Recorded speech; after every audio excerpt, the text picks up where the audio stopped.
Here's the scenario. You've been injured in a serious accident. The doctor says your recovery could take months, maybe even years, yet your insurance company is denying your claim every step of the way. If something like this happens to you, call me, Brian Goldfinger of Goldfinger Personal Injury Law. We have offices in Toronto, London, Peterborough, and now Kitchener-Waterloo. Visit goldfingerlaw.com and get us working for you. Get Goldfinger today. You know what I want?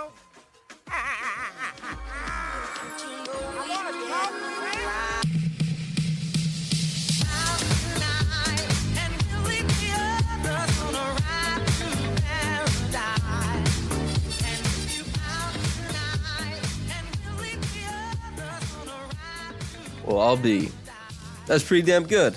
The Raptors defeat the San Antonio Spurs 119-104. This is the Raptors Reaction Podcast. I'm Samson Folk talking to you about the game that presumably you probably just saw. But if you're tuning in to learn about what happened without seeing it, then I guess, strap in.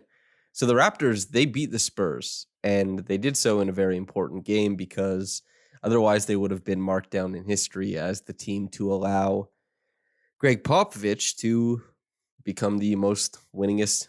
Most winningest? That sounds stupid to me. I don't know if that doesn't sound right, but he's the most winningest coach of all time if he wins tonight.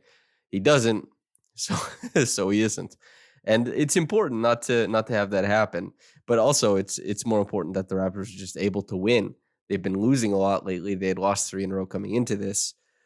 I guess they've now beaten the Spurs in 3 games in a row for the first time in franchise history, if I'm remembering that correctly. That's pretty unique. Also speaks to how dominant the Spurs were for such a long time. And now that the Raptors are finally better than them and in a super meaningful way, we get some wins, 3 in a row.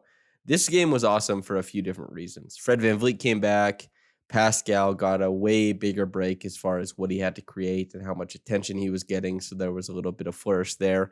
But honestly, 2 young guys really spurred on what made this game special, for me anyway.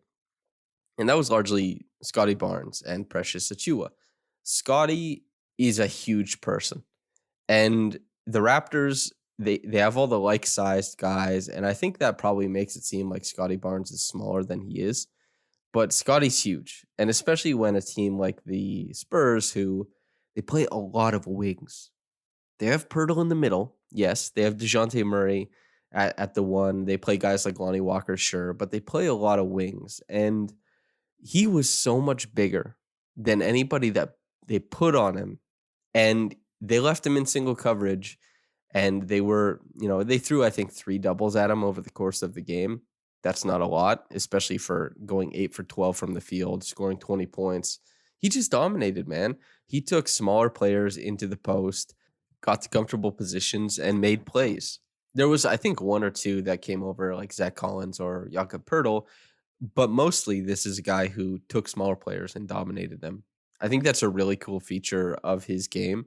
That's been something that has been documented by those who have been paying attention, is that this guy is actually a really good isolation player given how he's come into the league. Now, you listen to Leo Routens before the broadcast, and he says, don't let him isolate. He can't isolate. Give him straight post-ups. And that's just wrong. So don't listen to Leo on that, okay?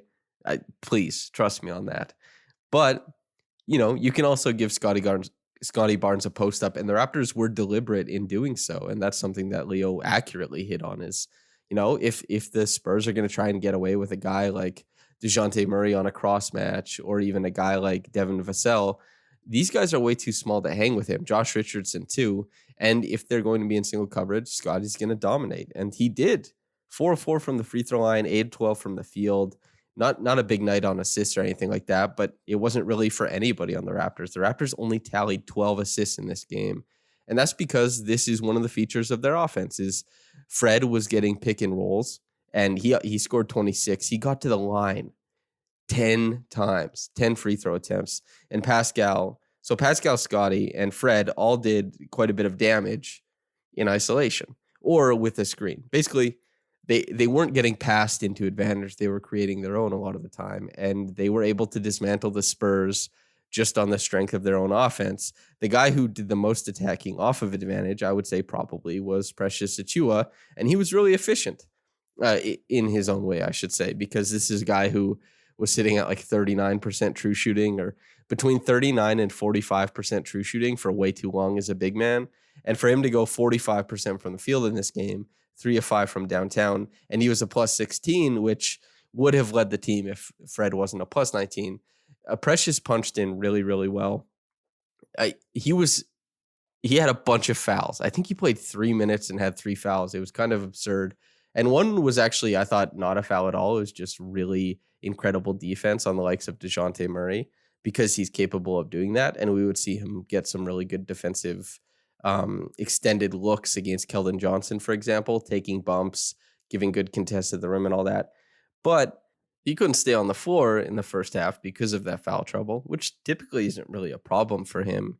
And so what we got was a lot of Khem Birch, and the Spurs, really the only thing that was keeping them in this game, it wasn't their defense, it wasn't their shooting, it was the fact that they were hitting everything inside the paint. And I think a lot of that, and we've seen this over quite a few games, Khem played better in some stretches than Precious, but they're few and far between over this season, and especially defensively. And Khem, I think, is very, very susceptible to rim runs right now. He's very weak at the rim, and he doesn't provide much stopping power there. And that's what kept the Spurs in this game for a long time.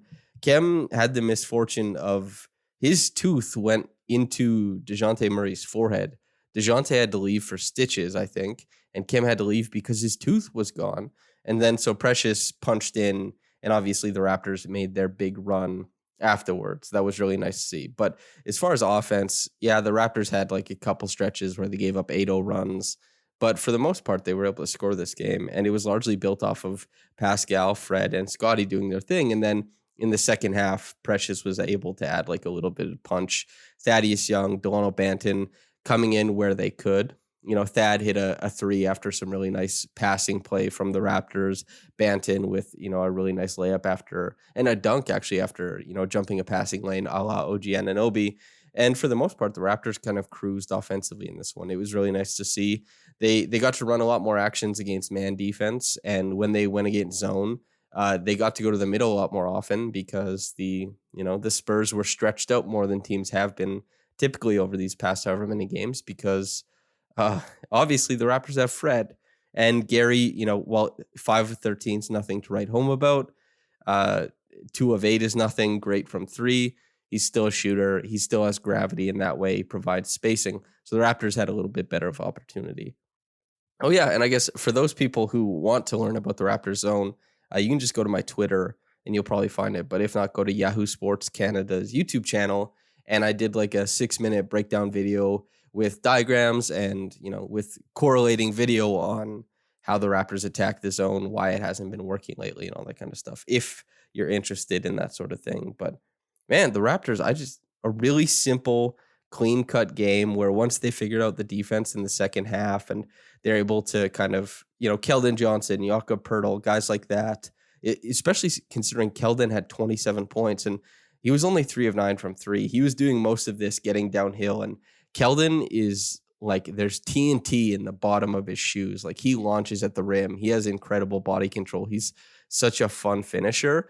And that type of chaos was not being met with the, equally opposing or equally powerful force at the rim at all for the first, I guess, 29 minutes of game time. But in the last 18 or so, I think that you could really feel it, that there was a bit more resistance at the rim, and the Raptors, they were fighting harder in the paint. And that was fantastic for the team and helped them pull away in this one. It was super enjoyable. And then DeJounte Murray, like, giving you 25 and 12, 1 rebound shy of a triple-double. That's something he does quite often. But the way he did in this game, I think especially with a guy like Fred hounding him and hounding, DeJounte has a higher dribble. Like, he's a bigger guy at the guard spot, and he's got those long arms. And, I think he did a good job to skirt Fred most of the game and to try and work himself into spots. But this is the fun thing about basketball, is that Fred was getting him into spots that he was pretty comfortable with. DeJounte was getting into those spots and feeling pretty comfortable. And it was just like, this is a player who works in the areas that the Raptors are like, okay, I guess we're giving this to you. Although the assists are probably, a bit of a recognition of them being a little bit more compromised than they wanted to be against him. But overall, 104 points isn't a ton of points to be scored against in the NBA, and especially considering that, they definitely cracked down in the second half. They only allowed 43. That was really nice to see. 23 in the third and 20 in the fourth. That's that length that really helped, and a bit more concentrated rim protection.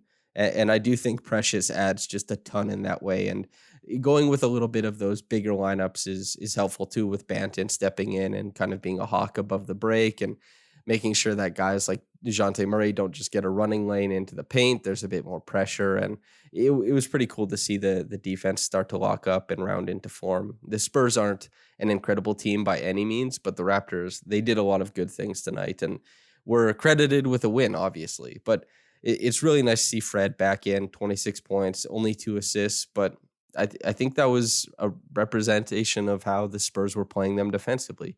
As I said at the top, and I guess a little bit in the middle, the Spurs weren't super eager to overhelp. And if they were, it was probably going to be on Pascal Siakam. And Siakam, I think he made great decisions. Like, I think he ended up with, 3 assists. It's not a huge assist night, but he found guys when they were open. When he received too much attention, he put the ball out and let somebody else work. He particularly, especially down the stretch, he worked really hard to try and clear out the side for Scottie Barnes on numerous occasions, just orchestrating the offense and trying to get it to a guy who was hot. And Scottie took the ball and scored it. The Raptors knew where their advantages were. And just because it didn't look like, tremendous team play all night doesn't mean there wasn't a cohesive plan from top to bottom. And I think Fred and Pascal did a really good job of organizing it. And particularly in the second half, Scottie did just an awesome job of exhibiting his force against smaller players. So that was a really fun wrinkle of this game and something I enjoyed immensely. But the Raptors, this was a tidy little win. No problem whatsoever in this game. And yeah, hell yeah for them. Reggie Evans Award, Scottie Barnes, without question. He worked really hard in this game. And I think that, he's definitely been a below average defender this year, but he can swing wildly in either direction. He's had some games this year where he's been the best defender on the floor. And that's a floor that shares all defense talent. Like OG Anunoby and Pascal Siakam and Fred VanVleet, none of them have been selected. All of them have been talked about ad nauseum for these positions. And they're also part of one of the weirdest teams that received no selections, that 2019-20 team where the Raptors just had this incredible defense and had no representation on any of the ballots or anything like that. That's fine, but it's just that there's these caliber of players, obviously. And on top of that, what you do get is Scottie Barnes, who is learning the NBA game, the spacing of it, how long rotations are from what point on the floor, the timing, all that kind of stuff. And yeah, he's doing his thing. Underwhelming on that end for sure, but overwhelming on offense more nights than not. And if you had asked probably, the coaching staff, which they'd probably say defense. But if you ask fans what they want to see, offense. And I think there are some players in the league who come along a little bit later defensively. Actually, there's a lot of them. And so I still hold out hope for Scottie Barnes, but all this surprise is, showing this offensive acumen, the fact that he could be the spearhead of an offensive attack that was disciplined and methodical and really potent against the Spurs is fantastic. So, but defensively, I didn't think he was bad tonight. I didn't think this was one of his below average games, which there are many, but I think he did his thing in this game. So I thought that was awesome. Really fun win. Just a nice, easy watch. There wasn't too much going on as far as like what the Raptors are running out there. It was pretty pared down. It was pretty simplistic and just trying to recognize advantage when they saw it and then taking it there. So yeah, top quick reaction comment is from Raps Forever. Quote, good win. Can't wait to have OG back and get more wins. End quote. Yeah, OG Anunoby. Damn good player. I can't wait to watch him again. He's one of my favorite players to watch in the NBA. I think that he's a very unique presence in the league. And I think that he is, one of the most interesting off-court personalities, especially since he's been able to hold down an ongoing bit for years and years and rarely ever lets it go. And, that's a really fun wrinkle for a player to kind of do. And, on the court, he's just a tremendous defender. He's a great shooter who has underwhelmed a little bit with his pull-up shot this year. But for the most part, has discovered the post as, a viable option for him to create offensively. And whether that's now or in the future, that will always be in his game. It's not requiring a ton of growth. He can pass out of it. He can score out of it. And it doesn't require, superb shot making from him. And I think he's had, he's underwhelmed in some parts this year. And certainly the optics of fans have been like, oh, he's not, giving you 22 and all NBA defense. He's not an all-star. Where's the leap? The leap has been coming in incremental ways. So yeah, I'm with you, Raps forever. I'm really excited to get him back in the lineup. He's such a good player and he can only help. So yeah, thanks for writing in. Listener, thanks for listening in, whether you got into it in the morning or at night. Have a blessed day and goodbye.